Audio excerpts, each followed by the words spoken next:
কার্ডটাকে ফোনের সাথে এভাবে ট্যাপ করলেই আপনি দেখতে পারবেন এখানে হিস্টোরি চলে আসছে। এই যে দেখুন আমি ট্যাপ করার সাথে সাথে এখানে কিন্তু হিস্টোরি চলে আসছে। ফাইনালি অফিসিয়ালি লঞ্চ হয়ে গেল র‍্যাপিড পাসের অ্যান্ড্রয়েড অ্যাপ্লিকেশন। প্লে স্টোরে এখন থেকে আপনি চাইলে র‍্যাপিড পাসের অ্যাপ্লিকেশন ইনস্টল করে ব্যবহার করতে পারবেন। এই র‍্যাপিড পাসের অ্যাপ্লিকেশনের ভিতরে কি সুবিধা পাচ্ছেন, কিভাবে এটা ব্যবহার করবেন সেটি আজকের ভিডিওতে দেখাবো। মূল ভিডিওতে যাওয়ার আগে রিকোয়েস্ট করব ভিডিওটিতে লাইক দিয়ে ভিডিওর পরবর্তী অংশটুকু কন্টিনিউ করবেন।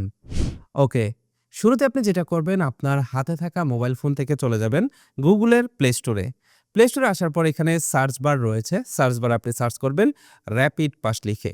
র‍্যাপিড পাস লিখে সার্চ করলেই দেখতে পারবেন এই যে ঢাকা ট্রান্সপোর্ট কোঅর্ডিনেশনের যে অ্যাপস র‍্যাপিড পাস, আপনারা একটু লক্ষ্য করে দেখুন লোগোটা। এই অ্যাপটি আপনি ইনস্টল করবেন। যেহেতু অ্যাপটা নতুন লঞ্চ হয়েছে সেহেতু সার্চ র্যাঙ্কিংয়ে এখনো পর্যন্ত আসেনি, একটু নিচের দিকে থাকতে পারে। আপনারা এই অ্যাপ্লিকেশনটি আপনার ফোনে ইনস্টল করে নেবেন। ইনস্টল করার পর এটাকে ওপেন দিবেন। ওপেন দিলেই দেখতে পারবেন ইন্টারফেসটা আপনাদের সামনে এরকম চলে আসবে। এখানে দেখতে পাচ্ছেন সাইন ইন করুন নামের একটা অপশন রয়েছে, অ্যাকাউন্ট তৈরি করুন নামের একটা অপশন রয়েছে। আশা করি আপনাদের ভিতরে যারা র‍্যাপিড পাস কার্ড ব্যবহার করেন তাদের প্রত্যেকের অ্যাকাউন্ট আছে। যদি কারো না থাকে তাহলে এখান থেকে অ্যাকাউন্ট তৈরি করুন, এই লেখাটিতে ক্লিক করে এখানে আপনার ডিটেইলস দিয়ে অ্যাকাউন্ট তৈরি করে নেবেন। এরপর আপনি এখানে আপনার মোবাইল নাম্বার পাসওয়ার্ড দিয়ে এই অ্যাপ্লিকেশনটার ভিতরে সাইন ইন করে নেবেন। সাইন ইন করলে দেখতে পারবেন আপনাদের সামনে ঠিক এরকম একটা ইন্টারফেস চলে আসছে। এটাই হচ্ছে র‍্যাপিড পাসের অ্যাপের মেইন ইন্টারফেস। এখানে উপরেই দেখতে পারবেন আমার কার্ড নামের একটা অপশন রয়েছে। এইখানে আপনি দেখতে পারবেন আপনার র‍্যাপিড পাস কার্ড এবং এখানে দেখতে পারবেন কার্ডের যে সার্ভার ব্যালেন্স রয়েছে সেই সার্ভার ব্যালেন্সটা আপনি এখানে দেখতে পারবেন আপনার কার্ডে কত টাকা ব্যালেন্স রয়েছে। এখান থেকে ড্রপ ডাউন মেনুতে ক্লিক করলে আপনি এখান থেকে কিন্তু একাধিক কার্ড থাকলে সেই কার্ডগুলো চেঞ্জ করে আপনি এখান থেকে দেখে নিতে পারবেন। এছাড়াও নিচের দিকে দেখতে পাচ্ছেন কার্ড রিচার্জ নামের একটা অপশন এখানে দেওয়া হয়েছে। এখান থেকে সিম্পল আপনি কার্ড রিচার্জ করার জন্য এই কার্ড রিচার্জ অপশনে ক্লিক করবেন এবং এইখান থেকে আপনি অ্যামাউন্ট সিলেক্ট করবেন কত টাকা রিচার্জ করতে চান। এরপর এখান থেকে এগিয়ে যান লেখাতে ক্লিক করবেন।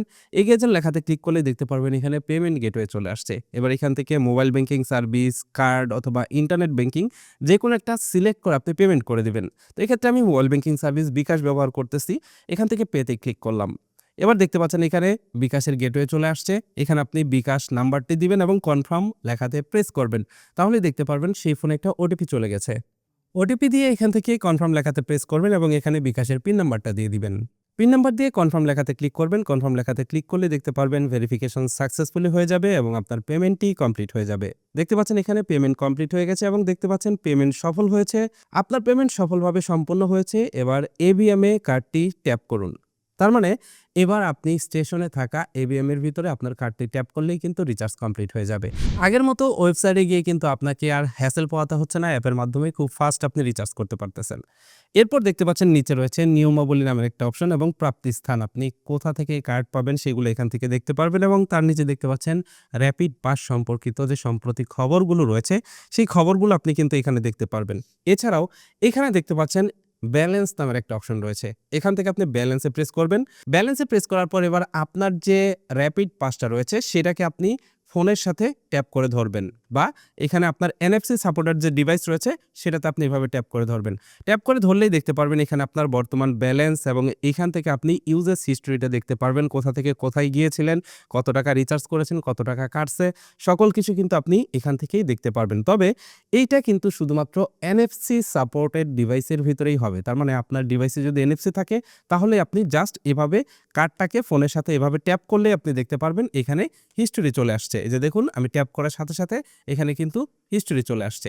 এছাড়াও দেখুন এখানে খবর নামের একটা অপশন রয়েছে। এখান থেকে যেমনটা বলতেছিলাম আপনারা এখানে র‍্যাপিড পাসের নিউজ দেখতে পারবেন এবং প্রোফাইল অপশনে গিয়ে আপনি দেখতে পারবেন আপনার সকল বিস্তারিত এবং এখান থেকে আমার কার্ড অপশন রয়েছে। আপনি আমার কার্ডে ক্লিক করে আপনি এখান থেকে র‍্যাপিড পাস যোগ করুন, এই লেখাটিতে ক্লিক করে নতুন র‍্যাপিড পাস আপনি এখানে যুক্ত করতে পারবেন।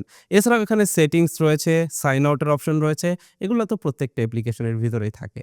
তো এইটা হচ্ছে র‍্যাপিড পাসের মোবাইল অ্যাপ্লিকেশন। বর্তমানে এটা কিন্তু গুগল প্লে স্টোরের জন্য এইটা কিন্তু আপলোড করা হয়েছে। তার মানে এখন অ্যান্ড্রয়েড ফোনে এটা ব্যবহার করতে পারবেন। খুব শীঘ্রই হয়তোবা আইফোনের জন্যও কিন্তু এই অ্যাপ্লিকেশনটা চলে আসবে। এটাই ছিল আজকের ভিডিও। আশা করছি ভিডিওটি আপনাদের কাছে ভালো লেগেছে। সেই সাথে র‍্যাপিড পাস অ্যাপ্লিকেশনটি কেমন লাগলো এটা কমেন্ট করে জানাবেন। ভিডিওটি ভালো লাগলে লাইক দিবেন, বন্ধুদের মাঝে শেয়ার করবেন। That's it for now. Take care. Bye by.